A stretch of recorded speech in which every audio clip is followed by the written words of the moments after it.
Bismillahirrahmanirrahim. Alhamdulillahirabbil alamin wassalatu wassalamu ala asrofil anbiya'i wal mursalin sayyidina wa maulana Muhammadin wa ala alihi washabbihi ajmain. Hukum jual beli. Hukum jual beli di dalam syariat Islam adalah halal. Nah, berarti Allah Subhanahu wa taala memperbolehkan adanya transaksi jual beli. Nah, hal tersebut tentunya adalah semata-mata untuk kemaslahatan umat manusia, sebagaimana Allah Subhanahu wa taala berfirman dalam surah Al-Baqarah ayat 275, "Wa halallahu al-bai'a wa harramar riba." Allah telah menghalalkan jual beli dan mengharamkan riba. Nah, jadi kita halal jual beli, tetapi Allah mengharamkan riba. Nah, jadi jangan sampai ada di dalam jual beli itu hal-hal riba. Riba ini dilarang oleh Allah Subhanahu wa taala. Jangan sampai kita memakan harta riba. Berjudi itu kata riba, haram itu hukumnya. Nah, dilarang oleh Allah Subhanahu wa taala. Makanya jangan berjudi. Berjudi online kada boleh, haram hukumnya. Main dom kada boleh. Onnya berduit kada boleh juga, berduitan kada boleh juga. Akan-akan jangan main.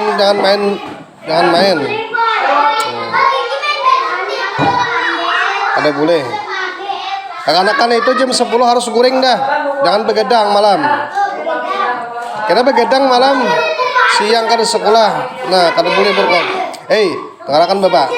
Dengarkan Bapak. Rukun jual beli, rukun adalah sesuatu yang harus ada dalam suatu kegiatan. Nah, adapun rukun jual beli itu yaitu yang pertama penjual. Siapa penjual? Yaitu orang yang menjual barang. Ini penjual ngarannya. Yang kedua yaitu pembeli. Rukunnya itu harus ada pembelinya. Nah, jadi ada penjual, ada pembeli. Mungkin kita jual warat ada pembeli, karena berlaku belum. Ada pembelinya, penjualnya tidak. Tunggaran cuntan ngarannya mambi wara menurang. Nah, jangan. Nah, yaitu orang yang membeli barang. Nah, yaitu pembeli, orang yang membeli barang. Kemudian barang yang diperjualbelikan, ada barangnya yang diperjualbelikan. Dan barang yang diperjualbelikan itu harus barang yang suci lah. Jangan menjual najis. Nah, tapi kita ada perinciannya tentang boleh haji kena seperti popok, kena kawa. Misalnya menjual apa najis ya, misalnya menjual hewan yang dilarang dimakan, menjual sapi mati misalnya. Sapi ini sudah jadi karena disembelih mati gara-gara karena penyakit, kita jual kada boleh karena itu termasuk najis. Ayam hidup boleh aja, ayam hidup. Yang keempat ada uang atau alat untuk menukar dalam kegiatan jual beli. Nah, jual beli harga. Nah, ada duitnya, mungkin ada duit nukar Bapak. Mungkin ada duit, ada duitnya. Yang kelima ijab kabul. Nah, ijab kabul apa? Yaitu ucapan perjanjian jual beli. Yang ujar kita rajin tukar jual. Nah, itu ngarannya ijab kabul, yaitu perjanjian jual atau terima kasih. Misalnya ujar orang kota terima kasih kalau orang kota, kalau kita jual tukar. Nah, kalau kita, jika salah satu rukun yang di atas tadi itu tidak ada, nah kegiatan jual beli tidak diperbolehkan terjadi. Nah, kada boleh. Kada mencukupi syaratnya, kada mencukupi rukunnya. Ya, maksudnya ujar penjualnya jual lah, ujar kita tukar. Nah, ya kalau rajin biasanya itu ngarannya akad, ngarannya ijab kabul ngarannya. Nah, kalau orang kota terima kasih jar. Nah, tapi kena ada perinciannya pulang kena tentang harga yang sudah diridai, sudah tahu harganya. Nah, itu kada apa-apa kena pembahasannya lah. Nah, jika salah satu rukun di atas tidak ada, kegiatan jual beli itu tidak diperbolehkan terjadi. Nah, untuk memastikan kegiatan jual beli, kita dapat pula meminta bukti berupa nota atau kwitansi. Nah, meminta notanya kita atau kwitansinya minta. Tetapi jangan diubah nota tadi. Misalnya jadi bos misalnya. Lalu ada proyek. Diubah notanya. Nah, itu artinya termasuk dilarang juga itulah. Enggak dilarang juga. Mau ubah nota ini nang banyak yang terjadi korupsi. Di notasi ini terjadi korupsi. Hal ini dilakukan agar apabila ada kekeliruan atau barang yang dibeli tidak sesuai, kita dapat menukar atau mengembalikan kepada penjualnya. Nah, ada notanya, ada kwitansinya. Bila kita nukar misalnya barangnya, kau dibulikakan, perjanjian ada kau membulikakan, kau kita membulikakan. Mungkin ada notanya, Bapak.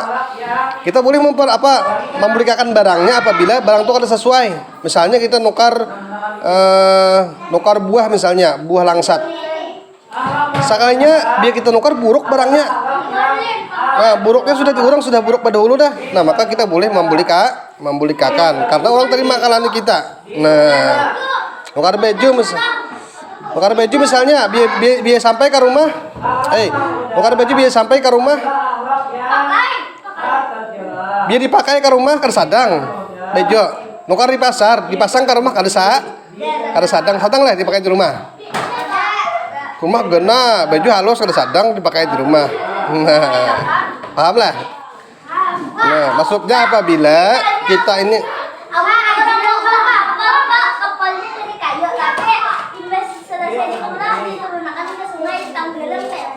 tanggung jawab kita berarti kada hati-hati ninggal makan menurunkan, kecuali kapalnya buntos. Nah, buntos kapalnya itu kalau kita melikakan karena sudah dari orang buntusnya, amun tinggalan gara-gara kesalahan ki.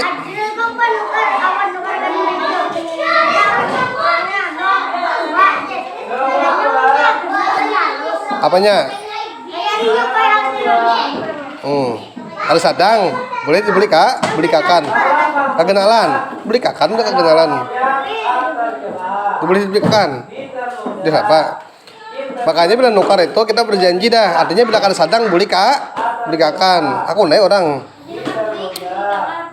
Nah, hal ini dilakukan agar apabila ada kekeliruan atau barang yang dibeli tidak sesuai, kita dapat menukar atau mengembalikan kepada penjualnya. Jual beli selain dilakukan secara tunai dapat juga dilakukan dengan cara mencicil. Nah, boleh mencicil, mengkredit.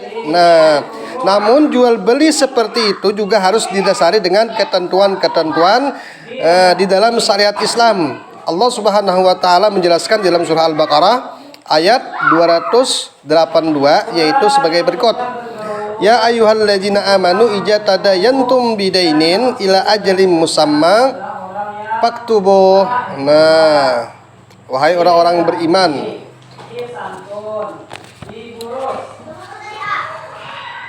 hai orang-orang yang beriman, apabila kamu telah melakukan utang piutang tidak secara tunai untuk waktu yang ditentukan, hendaklah kamu menuliskannya. Jadi tuliskan hutang kita tuh ditulis supaya kita ingat, jangan imbah berhutang kada ingat lagi.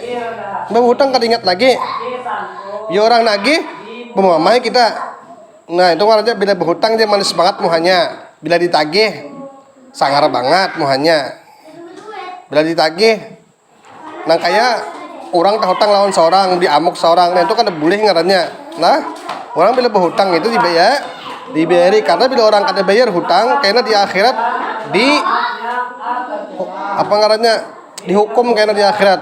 Itu harus ditunaikan karena di akhirat. Karena kalau kita bayar di dunia, di akhirat kena bayar. Oh, kayak apa kena orang padang mahsyar gitu. Nah, ngalih mat kena situ. Mencari orang aja ngalih. Kalau kita cari si A, si B kita cari mencari orang Tuhan bayar hutang. Kada dapat duit, lawan pahala bayar. Habis pahala kita, dosa orang pulang kita menanggung. Dosa orang kita tanggung. Kita aja kada banyak beramal tanggung dosa orang, Bapak. Nah, gara-gara tahu hutang tadi. Makanya hutang itu jangan mengkawa. Orang tahu hutang itu siang hina, malam gelisah orang berhutang itu. Nah, jadi mengkawa jangan tahu hutang. Lah, paham?